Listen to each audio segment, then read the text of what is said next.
8 centimetre का एक रेखाखंड खींचना है। कै सेंटीमीटर का? 8 सेंटीमीटर का ए को केंद्र मानकर 4 सेंटीमीटर त्रिज्या का एक वृत्त खींचना है।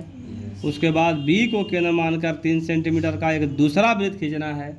और उसके बाद प्रत्येक वृत्त पर दूसरे वृत्त के केंद्र से आसपास रेखा भी खींचना है, ऐसा कहा है हमें। ठीक है, तो सबसे पहले हम 8 सेंटीमीटर का एक क्या खींच देंगे? रेखाखंड। तो 8 सेंटीमीटर का एक रेखाखंड खींच देंगे। लड़की दिख रही है? 8 यहाँ से रख लेना है।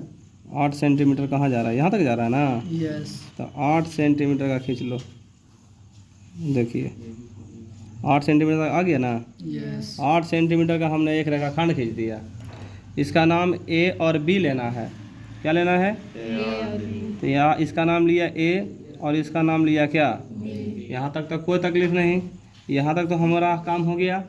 उसके बाद कह रहा है ए को केंद्र मानिए। अब मान करके कैसे सेंटीमीटर लीजिए 4 सेंटीमीटर। और उसके बाद क्या बना दीजिए? वृत्त बनाइए। रेखा बनाइए, वृत्त बनाइए। तो 4 सेंटीमीटर नापना है एकरा से ए पर रख करके। तो यहाँ तक 4 सेंटीमीटर फैलाइए। 4 सेंटीमीटर फैल गया जी? फैल गया ना? यस। 4 सेंटीमीटर है ना? तो 4 सेंटीमीटर यहाँ रख करके ए के पास रख करके 4 सेंटीमीटर बाहर हो गया जी। लो ये बाहर हो गया, कोई दिक्कत नहीं। तो 4 सेंटीमीटर का हमने क्या बना दिया? वृत्त।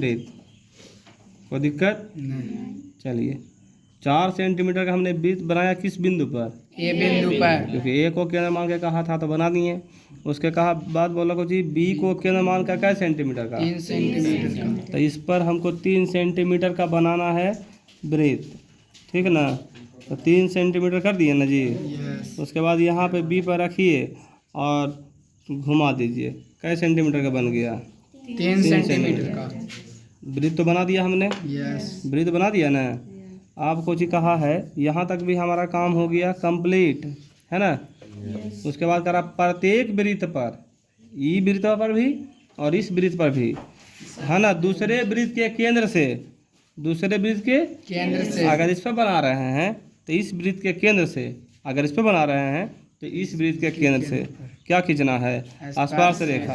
यानी यहाँ से इस तरह से 2 स्पर्श रेखा और यहाँ से इस तरह से 2 स्पर्श रेखा खींचना है। तो उसके लिए क्या करना है हमको कि इस जो ए और बी है ना, ए और बी को समद्विभाजित कर देना है। समद्विभाजित करने के लिए आपको क्या करना है? ए और बी तक इसको फैलाना है। ए और बी तक इसको फैलाना है। ठीक, ए और बी तक क्या करना है? और फैला के थोड़ा सा खाली कम कर देना है। थोड़ा सा कम कर दिए ना, और उसके बाद इसको ऊपर काट देना है और नीचे करके इस तरह से चाप खींच लेना है। उसके बाद ए पर रख करके आपको ऊपर की ओर काट देना है और नीचे करके भी काट देना है। ठीक, और यहाँ जो दोनों कटान बिंदु हुआ, इस कटान बिंदु को इससे मिला देना है। ठीक ना? क्या कर देना है? चलिए अब मिला करके यहाँ पे खाली निशान ले लेना है। ठीक, यहाँ पे निशान ले लेना है। ये क्या किया? दोनों को बराबर भागों में बांट दिया। ये जो मतलब काट ए बी को काटा, ये 2 बराबर भागों में काट दिया, यानी 4 और 4 में बट गया। इसका नाम हम ले लेंगे क्या? पी। इसका नाम क्या ले लेंगे? पी जो है ए बी को समद्विभाजित कर दिया।